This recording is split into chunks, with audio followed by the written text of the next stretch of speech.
उसमें पहले 2 वॉल्यूम में लॉज ऑफ मोशन के बारे में बताया हुआ, बढ़िया। तो उसमें जो उसने लिखा है ना अपने फर्स्ट लॉ को, वो है a body perseveres in state of rest और of uniform motion in a right line unless it is compelled to change the state by a force impressed upon it. ठीक है ना, बट उससे क्या लेना देना, मतलब समझ में आना चाहिए। ठीक है ना, तो न्यूटन ने जो लॉ बोला वो था। अब इसको जब उसने लॉ लिखा, थ्योरी दिया, पेपर पब्लिश हुए, लोगों ने सोचा कि न्यूटन जी ने ये लॉज दिए हैं तो एक काम करते हैं, इसको अप्लाई करके देखते हैं। ठीक है ना, तो 3 टाइप के लोगों ने अप्लाई किया था। जैसे एक ऑब्जेक्ट वो लोग ले लिया, जो उसमें बॉडी मेंशन क्या हो ना, उसको एक लाइट बल्ब की तरह समझो। ये ऑब्जेक्ट कुछ भी हो सकता है। ठीक, इसको 3 सेगमेंट हम लोग देखेंगे, पहले देख करके समझना फिर आराम से लिखना। ठीक है ना, समझना बहुत जरूरी है ये वाला पार्ट। जो ऑब्जर्वर 1 है, फर्स्ट लॉ, जो ऑब्जर्वर 1 है वो बोला कि ठीक है मैं आज चेयर पे बैठूंगा और न्यूटन फर्स्ट लॉ अप्लाई करने की कोशिश करूंगा। ठीक है ना, ये ऑब्जर्वर 1 वो बोलता है कि अ ऑब्जेक्ट, ये ऑब्जेक्ट जो है इसमें कितना है, कोई फोर्स लग रहा है क्या? फोर्स तो लग रहा है लेकिन नेट फोर्स 0 है ना। फोर्स कौन कौन सा लग रहा है? एक तो अर्थ अपनी तरफ पुल कर रहा है और एक टेंशन, जो भी चीज है, लेकिन उस पर नेट फोर्स 0 है। ठीक है, तो F net equal to 0। Net force अगर 0 तो न्यूटन ने क्या बोला है कि अगर वो रेस्ट पे है तो वो रेस्ट पे रहना चाहिए, और कांस्टेंट वेलोसिटी से मूव करा तो कांस्टेंट वेलोसिटी से मूव करते रहना चाहिए। ठीक, इसने बोला कि टी उस पे नेट फोर्स 0 है, इसने बोला टी इक्वल टू 0 पे ऑब्जेक्ट क्या कैसा दिख रहा होगा इसे, रेस्ट पे, ऑब्जेक्ट एट रेस्ट। बोला ठीक है, इनिशियली जो है ऑब्जेक्ट मेरे लिए रेस्ट पे था, उस पर नेट फोर्स 0 लग रहा है, तो न्यूटन लॉस के अकॉर्डिंग फाइनली भी क्या होना चाहिए, रेस्ट पे ही दिखना चाहिए। तो ये बोलता है ठीक है, T equal to some time T या फिर 1 सेकेंड ले लेता है, टी इक्वल टू 1 सेकेंड पे ऑब्जेक्ट एट रेस्ट। इसने बोला कि भाई न्यूटन ने तो बिल्कुल सही बात बोला था कि ऑब्जेक्ट रेस्ट पे है तो रेस्ट पे रहना चाहिए, पहले भी रेस्ट पे था बाद में भी रेस्ट है। न्यूटन का करेक्ट है थीसिस, ये खुश हो जाता है। ठीक, अब बात आता है सेकेंड ऑब्जर्वर का। सेकेंड ऑब्जर्वर भी सेम ऑब्जेक्ट को यहां रखता है, स्ट्रिंग से हैंग कर दिए जो भी अपना बल्ब है, नेट फोर्स अभी भी 0। ठीक है, अब सेकेंड ऑब्जर्वर बोलता है कि मैं दौड़ना चाहता हूं कांस्टेंट वेलोसिटी से।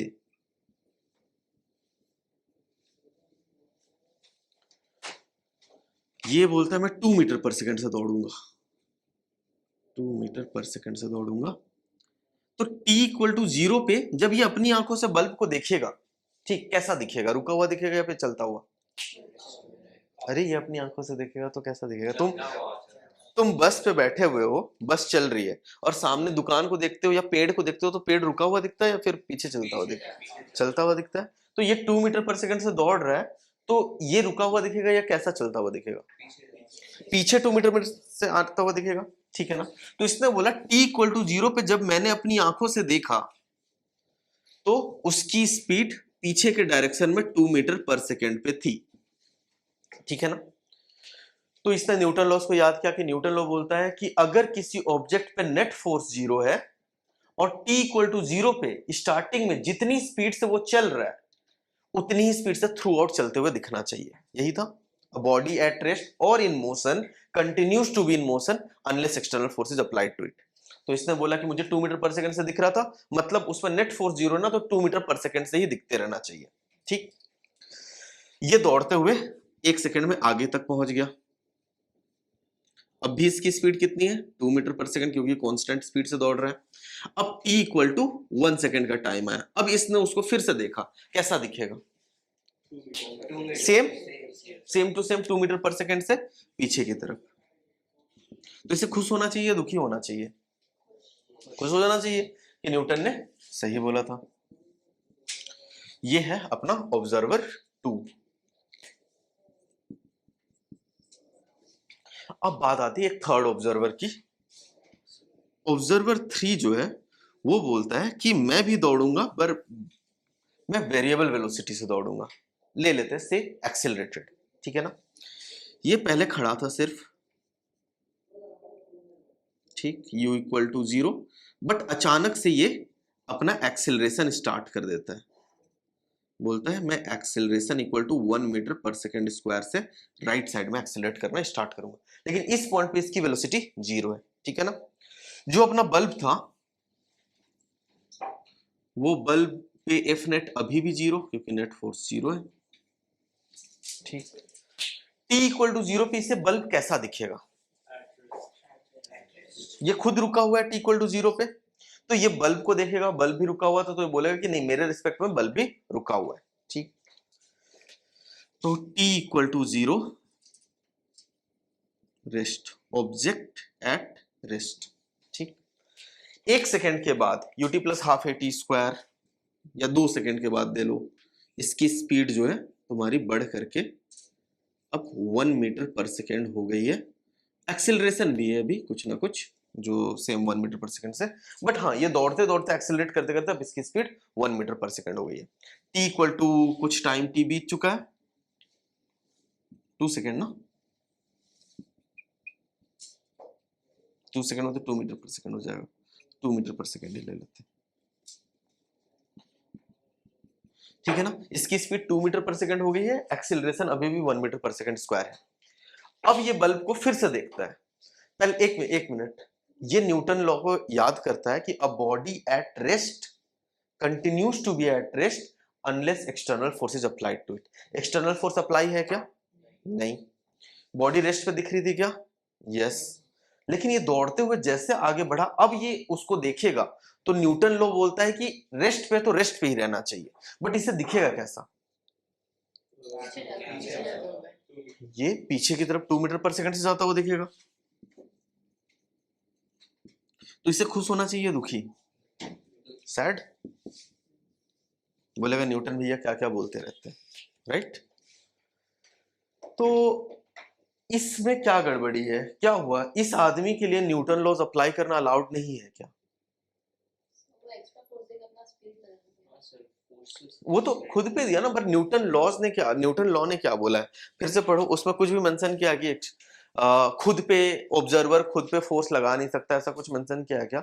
उन्होंने सिर्फ बोला है कि अगर किसी ऑब्जेक्ट पे नेट फोर्स 0 है ना, अगर किसी ऑब्जेक्ट पे नेट फोर्स 0 है तो उसकी स्टेट अगर रेस्ट पे है तो थ्रू आउट रेस्ट पे ही रहना चाहिए, अगर उसका स्टेट इन कांस्टेंट वेलोसिटी है, कांस्टेंट मोशन में है, तो उसी स्ट्रेट लाइन के अलॉन्ग उसका मोशन बढ़ते जाना चाहिए। सिर्फ इतना बोल रखा है, इसके अलावा भी कुछ बोला हुआ है क्या, नहीं। तो जितना बोला हुआ है उतने ही पे सीमित रहना, क्योंकि वो अपना लाइफ का वर्क जो सिर्फ 3 या 4 लाइन में सम अप करके लिख दिया है, ठीक है ना।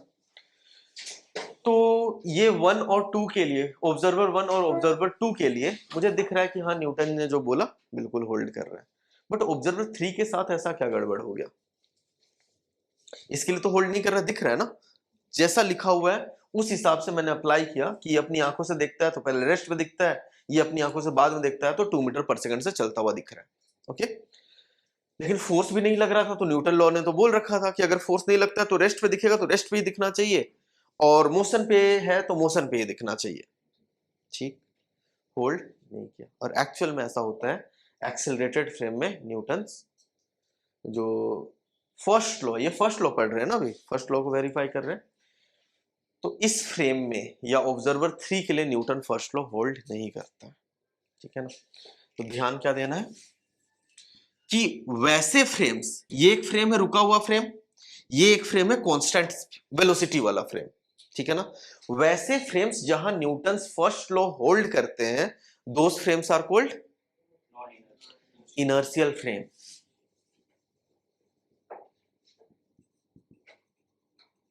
और वैसे फ्रेम्स जहां न्यूटन फर्स्ट लॉ होल्ड नहीं करता है, those frames are called non inertial frame.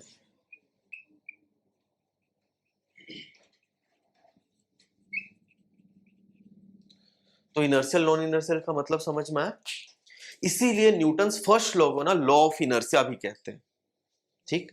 तो ये वाला नोट डाउन करो, थोड़ा समझो कि अच्छा एकदम समअप, एकदम छोटे लाइन में समझाओ ना कि इनर्शियल फ्रेम और नॉन इनर्शियल फ्रेम क्या है। तो वैसे फ्रेम्स जो एक्सेलरेशन में नहीं है, दोज आर इनर्शियल फ्रेम, वैसे फ्रेम्स जो एक्सेलरेटेड है those are non inertial frame. ठीक है ना, इसको नोट डाउन करो, फिर कुछ कुछ वर्ड्स लिखा दूंगा और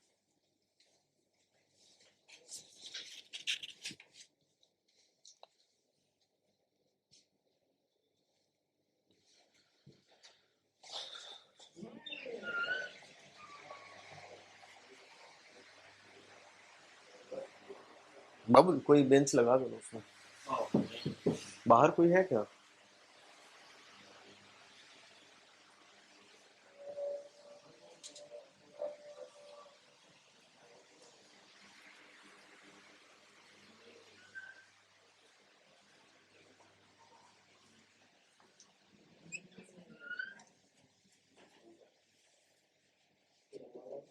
चेयर ही लेकर के लगा दो, चेयर ही ले आओ एक और यहाँ रख दो, वहां से तो आ नहीं पाएगा।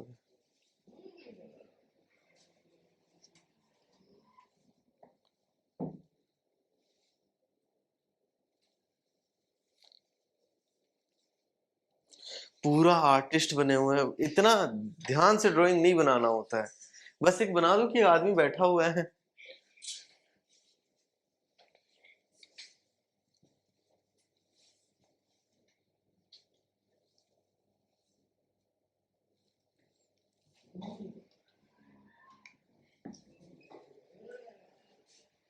यहाँ सामने रखते हैं।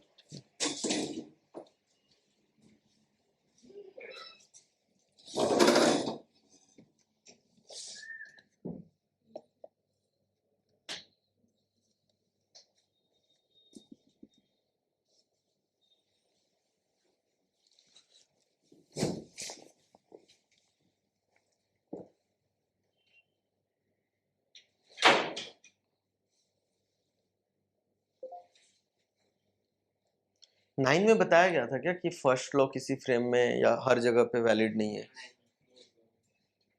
स्टेटमेंट तो ये बताया गया होगा ना, जो स्टेटमेंट लिखा हुआ है, तो स्टेटमेंट से खुद से नहीं सोच पाया क्या? कैसा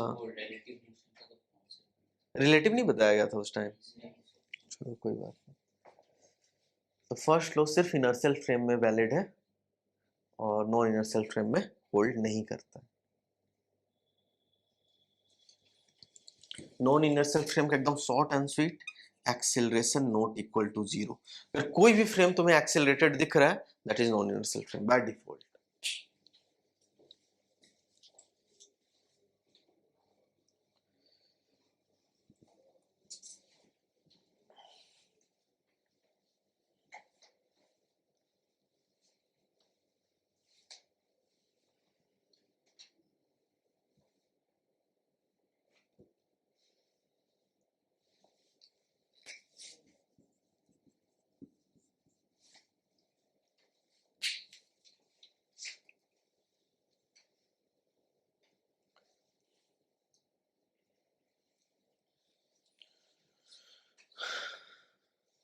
ड्राइंग बन गया पूरा?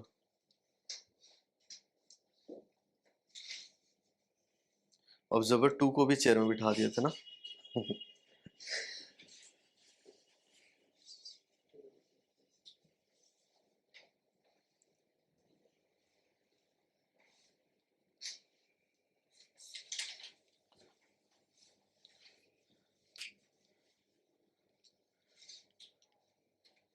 देखो न्यूटन लॉस के जब क्वेश्चन सॉल्व कर रहे होंगे ना, कोई भी चीज को, तुम लोग को क्या हैबिट होगा कि क्लासरूम के बेंच में बैठ करके फिर इसको ऑब्जर्व करने का हैबिट हो जाएगा कि सर हम तो यहाँ पे हमें दिख रहा है कि लिफ्ट ऊपर जा रहा है, ठीक है ना। वो कहाँ से, जब तुम क्लासरूम के डेस्क पे बैठे हुए, बेंच पे बैठे हुए हो, तब वो लिफ्ट ऊपर जाता हुआ दिखेगा। बट एक्चुअल में जब मैं बोलूंगा ना कि if some observer is inside the lift, तो तुम्हें खुद विजुअलाइज करना है कि अगर मैं लिफ्ट के अंदर होता तो चीजें कैसे दिख रही होती। ओके अच्छा, नोट डाउन कर लिया क्या सब लोग? ये जल्दी जल्दी शाश्वत, क्या बात कर रहे हो?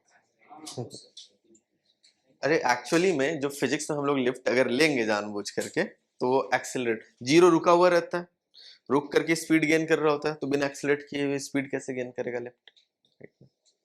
एक पॉइंट पे पहुंच करके हाँ कांस्टेंट वेलोसिटी वो चला जाएगा, लेकिन हाँ लिफ्ट अगर ले रहे हैं तो उसको एक्सेलरेटेड ही लेना है।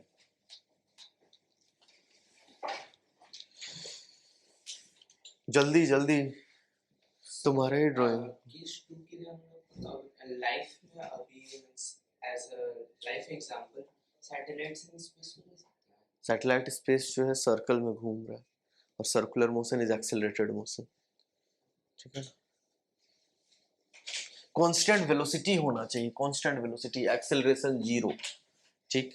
कांस्टेंट स्पीड को तुम नहीं बोल सकते हो कि सर वो इनर्शियल है। कांस्टेंट स्पीड मतलब डायरेक्शन चेंज कर सकता है, डायरेक्शन अगर चेंज कर सकता है तो एक्सेलरेशन है। ओके, अच्छा जल्दी जल्दी खत्म करो, ये ड्रॉ करो। अच्छा देखो, अब बात ये है, इसे स्टेटमेंट लिख लो इसके बाद, since Newton's first law is valid only in inertial frame, since Newton's first law valid in only inertial frame, hence since first law is valid only in inertial frame, since first law is valid only in inertial frame, it is also called law of inertia। first law को law of inertia भी बोलते हैं।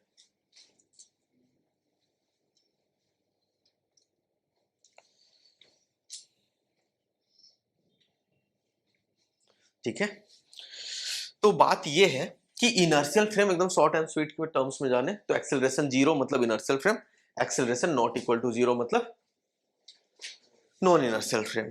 But तुम लोग कोई ऐसा चीज बता सकते हो जिसका एक्सेलरेशन जीरो हो, कोई ऐसा फ्रेम, जैसे तुम लोग क्लासरूम में बैठे हो, क्या तुम्हारा एक्सेलरेशन जीरो है? कैसे? तुम लोग अर्थ के सरफेस पे बैठे हुए हो, अर्थ के सरफेस पे बैठे हो ना, यहाँ पे इंडिया इधर है कहीं पे, तो यहाँ बैठे हुए हो और ये ओमेगा से ऐसे घूम रही है अर्थ, तो ऐसे तुम लोग तो सर्कुलर मोशन में हो, इनर्शियल कैसे हुआ? तुम्हारी तो एक्सेलरेशन है, राइट? श्योर? पता है ना कि सर्कल में अगर घूम रहे हो तो तुम एक्सेलरेटेड होते हो सेंटर ऑफ अर्थ के साइड पे, फिर कौन सा है? और फिर बोलोगे कि सर एक काम करते हैं ना, अर्थ के पोल पे चले जाते हैं, यहाँ पे बैठ जाते हैं। अब तो एक्सेलरेटेड नहीं, क्योंकि सर्कुलर मोशन में तो वो होगा नहीं, राइट? क्या? हाँ, वो बॉडी खुद रोटेट कर रहा है, लेकिन फिर भी चलो ठीक है, उसका ऐसे एक ऐसे प्लेटफॉर्म दे देंगे जो एकदम बिल्कुल स्टैटिक है, वो पोल पे खड़ा है ऐसे। किसके राउंड? बिल्कुल सही। अब अर्थ जो है सन के राउंड रिवॉल्व करना स्टार्ट कर दिया, तो क्या ये पोल भी तुम्हारा, या जो ये एक्सिस है, क्या ये इनर्शियल फ्रेम होगा? नहीं, वो तो सन के राउंड रिवॉल्व कर रहा है। फिर कौन सा? सन? सन भी तुम्हारा गैलेक्सी के राउंड रिवॉल्व कर रहा है, तो गैलेक्सी का centre?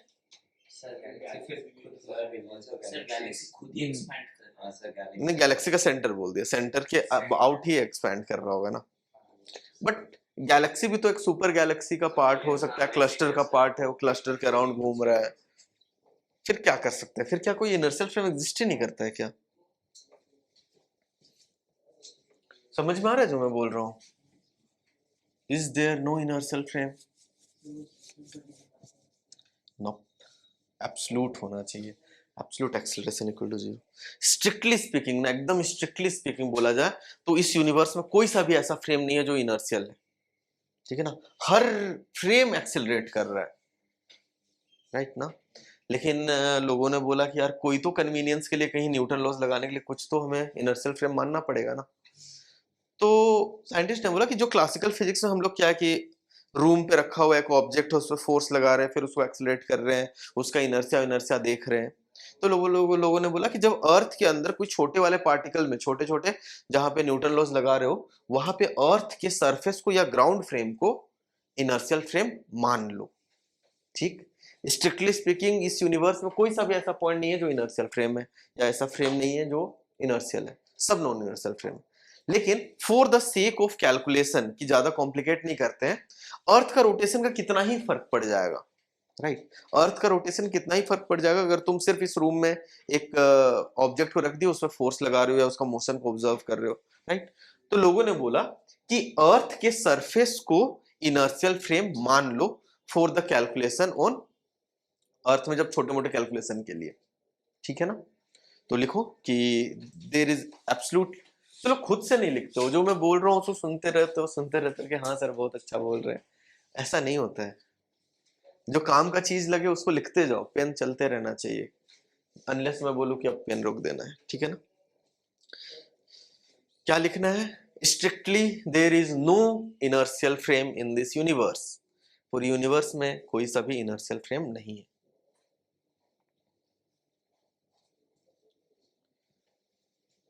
But for the sake of calculation,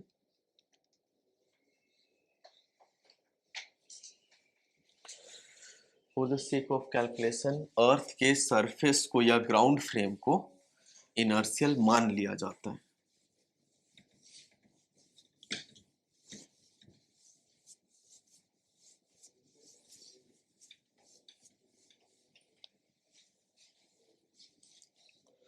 ठीक है, इनर्शियल अर्थ के सरफेस को, तो तुम्हें अर्थ के सरफेस को या ग्राउंड फ्रेम को इनर्शियल मान लेना है। अच्छा, अब जैसे ये मान लेना वाली चीज, ये भी कुछ कंडीशंस के साथ आती है कि ऐसे कैलकुलेशन जहां अर्थ का रोटेशन उतना इंपैक्ट नहीं कर रहा हो। ठीक, जैसे कि अगर तुम्हें कोई बोल दे कि this is planet earth, planet earth में यहां पे कोई बॉडी ऐसे खड़ा हुआ था, वो अपना वेइंग मशीन में वेट नाप रहा था, और अर्थ जो है इतने ओमेगा से रोटेट कर रही है, 24 आवर्स टाइम पीरियड है, तो क्या तुम अर्थ के सरफेस को इनर्शियल मानोगे इस केस में? नहीं। यहां पे जहां पे भी क्वेश्चन में तुम्हें दिखे ना लैटिट्यूड्स लगा हुआ है, लॉन्गिट्यूड लगा हुआ है, अर्थ का रोटेशन के क्वेश्चंस में नंबर्स डाले हुए हैं, समझ जाओ कि भाई अर्थ का surface is no longer inertial frame. कहां पे इनर्शियल फ्रेम मानना है? जैसे एक सिंपल एक ऐसा ग्राउंड दिया हुआ है, एक मास 2 kg दिया हुआ है, 10 न्यूटन का फोर्स लग रहा है, फाइंड एक्सीलरेशन। ऐसे केसेस में तुम्हें, इसमें कहीं पे भी मेंशन किया गया कि अर्थ का रेडियस इतना है, ये सब नहीं बताया गया, अर्थ का ओमेगा इतना है, मेंशन नहीं किया गया, तो ये सब तुम्हें खुद ही डाउन द लाइन कुछ टाइम के बाद रियलाइज हो जाएगा कहां पे इनर्शियल फ्रेम किसको लेना है। ठीक, अभी के लिए जहां तक पार्टिकल डायनेमिक्स क्लासिकल फिजिक्स पढ़ रहे हैं तब तक के लिए मान लो कि ground surface is my inertial frame, और ग्राउंड सरफेस पे न्यूटन्स फर्स्ट लॉ होल्ड करेगा डायरेक्टली। बात आते हैं अब सेकेंड फ्रेम का, तो ये सब वर्ड लिख लेना कि Newton's first law does not hold in non inertial frame. Non inertial frame को एकदम देसी टर्म्स में बोले तो सीधा acceleration is not equal to zero, ये सब चीज। अब आ जाते हैं सेकेंड लॉ पे। सेकेंड लॉ क्या बोलता है, कोई बता सकता है? वेग लैंग्वेज में ही बता दो।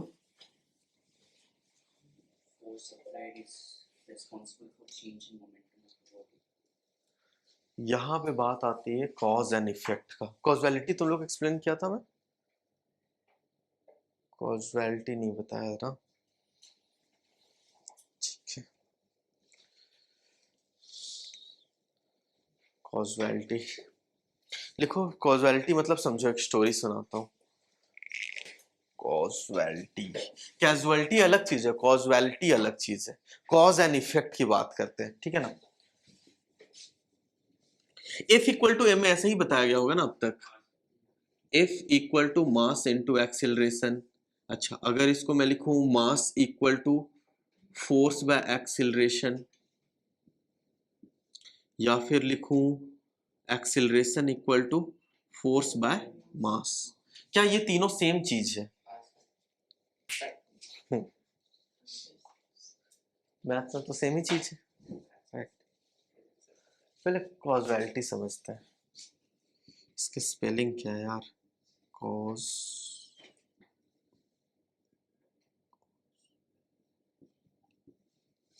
ठीक है,